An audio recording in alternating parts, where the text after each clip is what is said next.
tough times create strong people. Strong people create good times. Good times create weak people, and weak people create tough times. Hey there, it's Jeff Luther, and you are diving into the podcast for the Service Business Blueprint. This is where I walk with you and help you unlock the secrets to building a thriving service-based business. We talk about everything from starting out to setting milestones in your company you didn't even know would exist. We'll cover entrepreneurship, personal growth, mindset, everything you need for success in your service-based business. You ready to build that blueprint? We are back again on the Service Business Blueprint. I'm excited to see everybody and have something interesting that I want to talk about today, kind of twofold. The first piece might be, actually both pieces might be more specific to home inspection, but I think there's always something to be gleaned from any business experience or any experience share. We've talked a little bit on this podcast about mindset, about beliefs, and about the importance of both of those things. I want to talk about mindset specifically. I think we'll agree that limiting beliefs are just that. They're limiting. They hold us back. But something that also holds us back is the stories that we might tell ourselves, like our movie, so to speak. That's what I always call it. You know, you're writing the movie and it hasn't even happened yet. But something more specific to this might be more specific to home inspections. But I feel like it needs to be addressed. I'm getting messages, I'm getting emails. In my circle of friends, we're having conversations around the real estate market. Real estate is tough right now. The market is down, and in the home inspection business, we need transactions. We need the number of transactions. We need volume in order for us to do business. So real estate's tough. But be careful about the story that you're telling yourself about the future. Now, I do have a signature talk that I give about, you living 30 seconds at a time, about some health issues that I've had in my adult life, and I do want to get into that one day, and we will. But 30 seconds at a time, you can do anything for 30 seconds, right? So let's all try to operate in 30-second increments, 30 seconds at a time. Fear is not necessarily a bad thing, but letting fear consume you is unhealthy. I don't want to paint a picture that we just kind of see rainbows and unicorns. It's funny. I'm a CrossFitter in a former life, and I have 3 boys. I think I've discussed on this podcast before.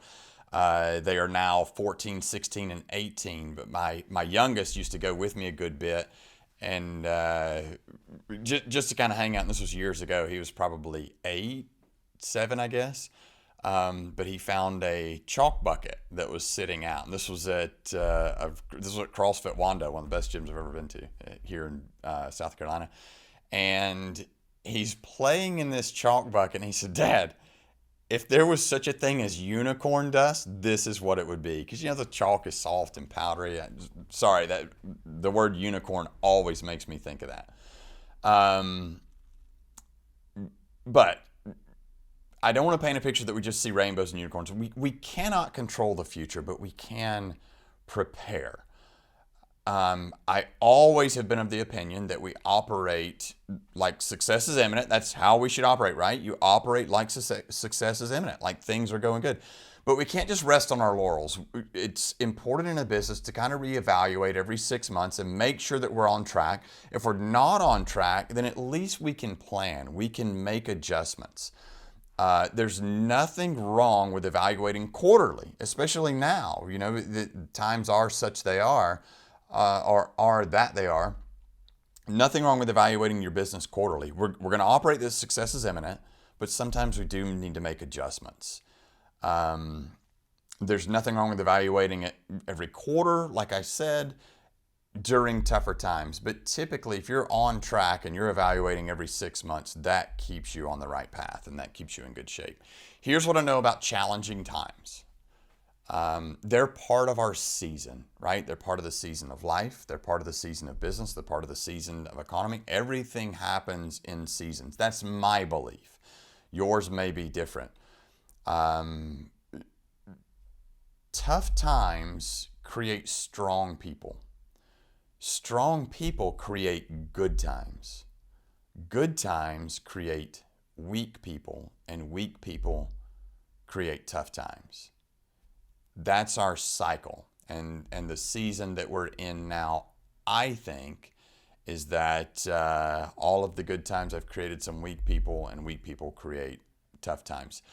Of course, that's sort of an analogy, but that is part of our cycle. And out of this, we are going to get a lot of strong people, and strong people are going to continue that onto our next season of really good times, and the cycle repeats. So here is my preaching for the day. Be careful about borrowing pain from the future, right? It hasn't unfolded yet. Let's don't give ourselves this dire message. Stay on top of your numbers, know your business, keep your sales funnel full, keep your pipeline full. That's an important piece of business. Adjust as you need to. Remember, we're projecting out every 6 months or so. We're going to reevaluate. And in an instance like this, where the times are tough, maybe we're going to reevaluate quarterly. It's going to unfold however it's going to unfold. We cannot control it. Be prepared and stay involved in your business. That's my recommendation.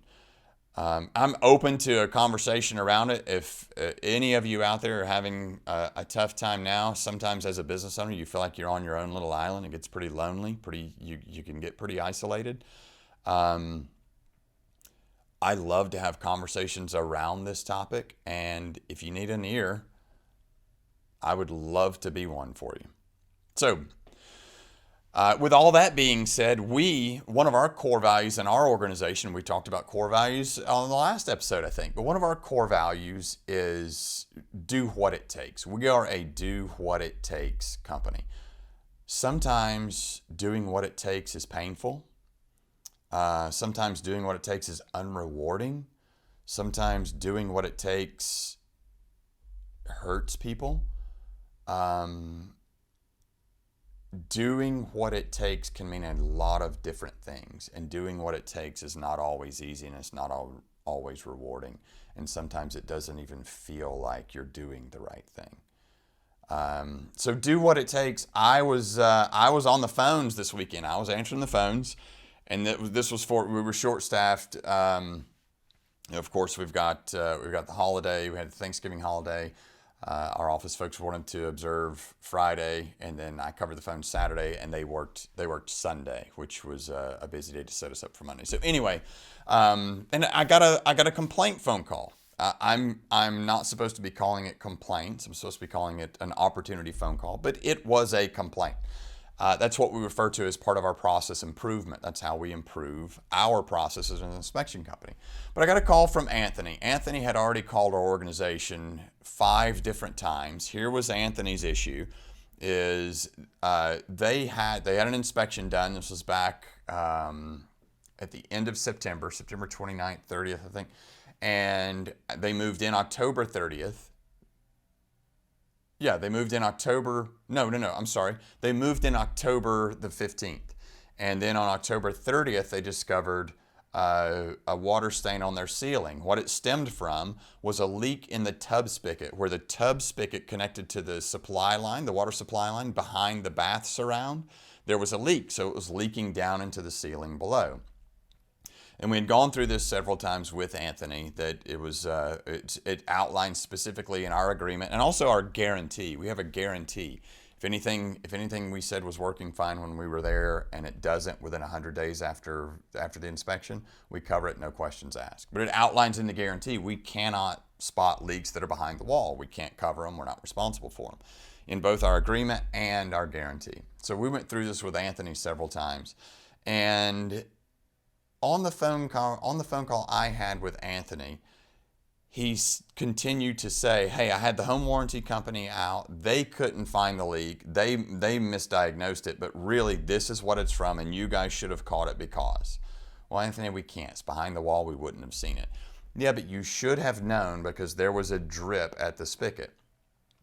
So without getting into the right or the wrong, with Anthony, I'll tell you, my audience, that we had pictures of that tub with the water on while we're doing a thermal imaging scan, and you could not see any visible leak. There's a photograph with the water on, water's coming out of the tub spigot, no leak there. So I didn't get into that with Anthony. I just said, Anthony, what do you want me to do? What would you like me to do? And Anthony said, well, you tell me what you want to do. I said, well, what I want to do is get off this phone call with you. And I'm sure that's what you want to do too, but that's not going to help anybody. Tell me what you would like me to do. He said, what do you think is fair? I said, Anthony, we couldn't see the leak. And then he went into why we should have seen it. I said, okay, Anthony, I'm going to ask you because I have to know to make progress, what would you like me to do? And Anthony said some sort of compensation. That was his words were, I would like some sort of compensation. So I said, Anthony, I tell you what, the inspection fee was, I think, $784. We also had a radon test that went with that, which was $150. We never reimburse for radon because it's a very objective test. It's not subject to an opinion. It's either a pass or a fail. But I tell you what, out of that fee, I will split the difference of the home inspection with you, and I will refund half of your fee. It ended up being $374, I think. And he agreed to that, and we got off of the phone. Now, I don't feel like that was the right thing to do because the inspector did not make a mistake. The leak was behind the wall. No way we could have detected it. At the same time, what is your time worth? What is the time, the mental anguish, the stress, the anxiety associated with that particular complaint? Once you do get off the phone telling Anthony you're not going to cover it, I can tell you from experience, Anthony's not going to be happy. He's going to leave you with some nice parting words. Then you have those to process. Further, Anthony's probably going to hold you hostage to a Google review or a Yelp review or somewhere along those lines where he can post a public review about how horrible you are. So then you're going to suffer that as well. So does it make more sense to try to find some common ground and move on? For me, it does. And I will tell you that by and large, people are pretty rational, and those don't come along too often. Unfortunately, when a situation like that occurs, we tend to say, well, what happens last happens most often. And people complain all the time when in fact they really don't. So that's just kind of my 2 cents for today. Is 1 cent is mindset, right? Keeping a good mindset as we're going through these challenging times. And challenging times do not last forever. Those of you that have been in business for a while understand that. I've been in business for 22 years. I went through the economic downturn in 2008. I made it through to the other side. We'll all make it through this fine on the other side. And we'll keep chugging along 30 seconds at a time. And then the other cent is when we're dealing with the Anthonys of the world, there's a piece of the outcome that we might want to associate with our mental health. So a little bit deep, a little philosophical. I think I do that from time to time on here. I enjoy it. And if there's any questions around it, please let me know. But click that like button below. And if you're interested in coaching in your service-based business, that's I'm your person. Until next time, I can't wait to see you. Thanks for hanging out on the Service Business Blueprint with me, Jeff Luther. Stay in the loop as we keep delivering these strategies to supercharge your service business. Hit subscribe, leave a review, be part of our growing community. Now you have someone to walk with you as we create your service business blueprint. Until next time, remember, where you focus is where your energy goes. Beliefs turn to things, so choose the good ones.